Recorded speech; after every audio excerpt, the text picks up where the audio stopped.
7 millions de dollars, c'est le prix à payer, selon la romancière américaine Patricia Cornwell, pour prouver la culpabilité d'un peintre.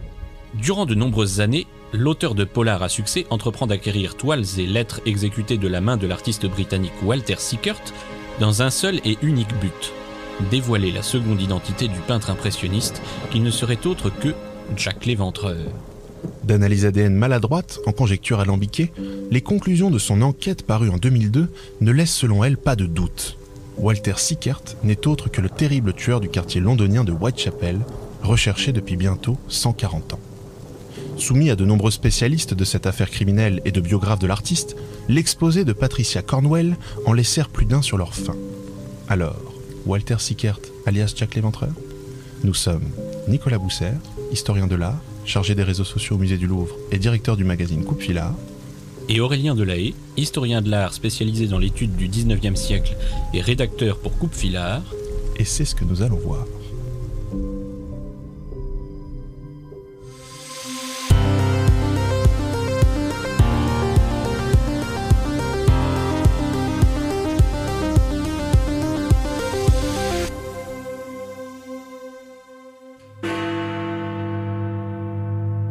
Bien entendu, ces lourdes accusations ne sont pas apparues par hasard et sans raison. Elles prennent racine dans la réputation sulfureuse du peintre, construite tout au long de sa carrière. Pour bien comprendre de quoi il retourne, revenons à Londres en 1905. Cela fait 17 ans que Jack the Ripper, comme il est surnommé outre-Manche, court toujours après s'être rendu responsable des meurtres d'au moins 5 prostituées retrouvées égorgées et éviscérées en pleine rue ou dans leur propre chambre entre les mois d'août et novembre 1888. Depuis lors, l'eau de la Tamise a coulé sous les ponts et le mystérieux coupable n'a pas été retrouvé, malgré tous les efforts de Scotland Yard. Les ruelles des quartiers populaires de l'East End, où se produisirent les faits, restent quant à elles régulièrement le théâtre de crimes sordides, sur fond de prostitution et de misère sociale. Un décor qui intéresse particulièrement Sickert, alors âgé de 45 ans. Passionné à cette époque par la thématique du nu, il s'attache depuis 1900, lors de plusieurs voyages à Venise, à réinventer le genre qu'il trouve profondément dévoyé par l'académisme et le puritanisme victorien de son temps. Dans un article publié dans la revue The New Age en 1910, il dénonce ainsi la pratique du nu par l'académisme, qui ne serait alors plus employée que comme une simple étude anatomique dans les salles de classe et dont la présence dans les peintures exposées dans les salons ne serait justifiée que par l'hypocrite pudibonderie des sujets mythologiques et historiques. Un puritanisme incohérent et lubrique, écrit-il, a réussi à transformer un idéal qu'il cherche à dignifier en le nommant nu, avec un N majuscule, et en l'opposant à la nudité. Le flot moderne des représentations d'images vaines, dignifiées sous le nom de nu, représente une faillite intellectuelle et artistique qui ne peut qu'être considérée comme dégradante, même par ceux qui ne croient pas que le traitement nu de la figure humaine soit condamnable pour des raisons morales ou religieuses. Est-ce qu'une personne sensée peut soutenir que l'ensemble de la production et la multiplication des nus qui inondent les expositions en Europe, qui culmine avec la publication et la diffusion de catalogues comme Le nu au salon, doit son succès à des enjeux purement artistiques ? Il rajoute encore dans un second article « Une peinture représente quelqu'un, quelque part. L'erreur de l'enseignement des écoles d'art est qu'on fait commencer les étudiants par le quelqu'un, et généralement nulle part. Le processus devrait être inversé, et on devrait apprendre aux étudiants à faire émerger quelqu'un de quelque part déjà établi. » Toute l'ambition de Walter Sickert dans les années 1900-1910 est en effet d'exploiter la présence du corps dans son environnement pour le montrer dans sa simplicité, dans sa crudité et parfois aussi dans sa misère. Il veut faire du nu un véritable sujet au centre de sa toile, évoquant, au travers de l'environnement qui l'entoure, un univers social et artistique. À ce titre, la misère corporelle et sociale l'inspire. Déjà à Venise, Sickert a peint des prostituées dans son atelier, situé au 940 Calle dei Frati. Les corps, toujours féminins, sont allongés dans une chambre au mobilier modeste sur un lit de fer. Souvent contorsionnés, ils se montrent sans érotisation et dans toute leur crudité, les parties intimes des modèles souvent dévoilées sans pudeur aux spectateurs. En choisissant la chambre comme lieu de représentation de scènes aussi brutes, Sickert choisit de transgresser la morale victorienne de son pays qui faisait de cet espace le lieu de l'intimité inviolable par excellence. Le point de vue adopté est bien souvent à hauteur du lit, comme si le spectateur s'adonnait à une indiscrétion à travers le trou d'une serrure, comme son maître et ami Edgar Degas le lui avait suggéré. L'atmosphère spartiate de la pièce et la luminosité souvent assez morne s'ajoutent ainsi à la posture des corps, donnant une impression d'étrangeté à la scène malgré son apparente sérénité. Le spectateur peut légitimement se demander si le modèle représenté est en réalité mort ou vif, si la femme est gisante ou simplement endormie. Cette démarche, Sickert cherche à la reproduire à son retour à Londres, où il loue plusieurs ateliers dans le quartier ouvrier de Camden Town. Bien entendu, les changements réguliers d'ateliers entre le 6 Mornington Crescent et le 247 Hampstead Road et ses va-et-vient incessants avec de jeunes prostituées commencent à susciter les interrogations des habitants du quartier. La présentation de ces dessins et peintures ne fait que renforcer le regard hostile et suspicieux de ses compatriotes.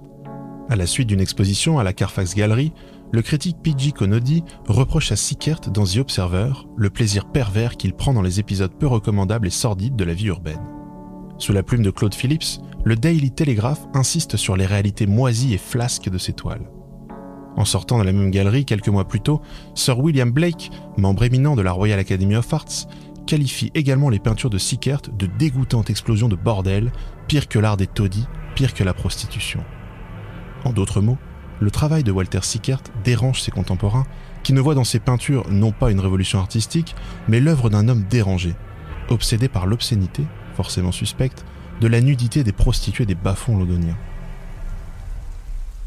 Le scandale s'accroît encore autour de l'artiste en septembre 1907, lorsque la presse relaye le brutal assassinat d'Emily Dimmock, une prostituée de Camden Town, le quartier que fréquente Walter Sickert.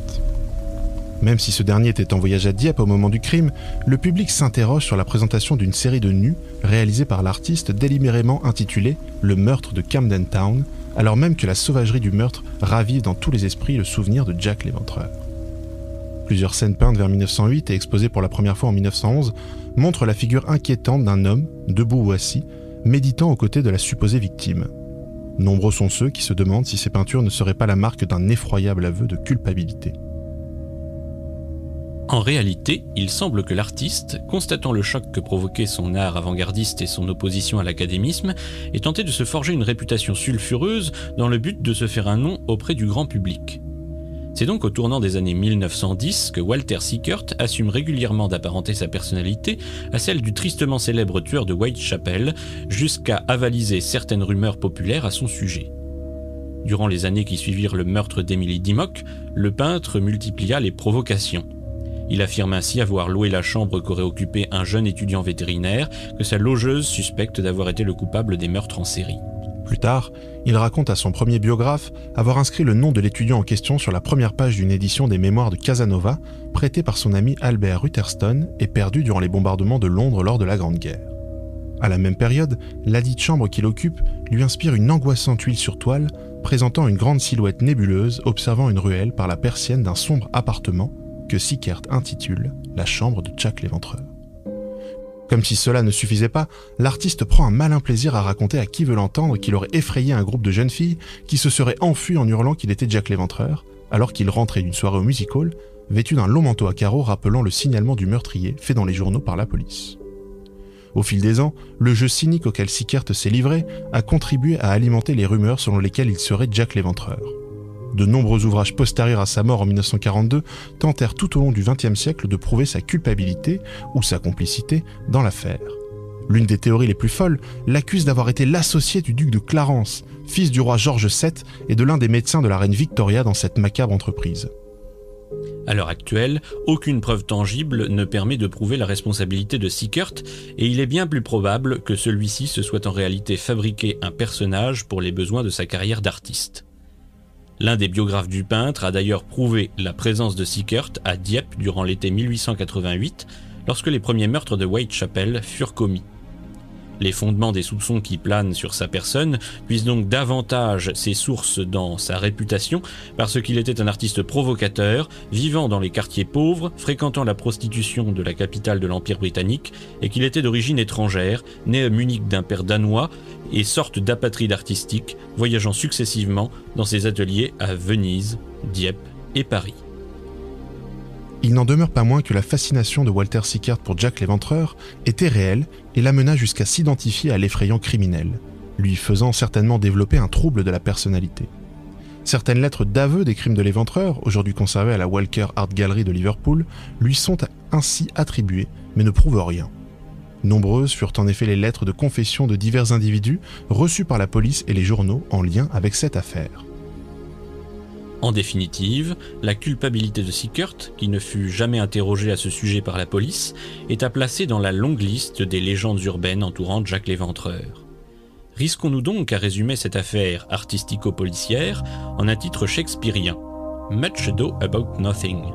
En français, beaucoup de bruit pour rien.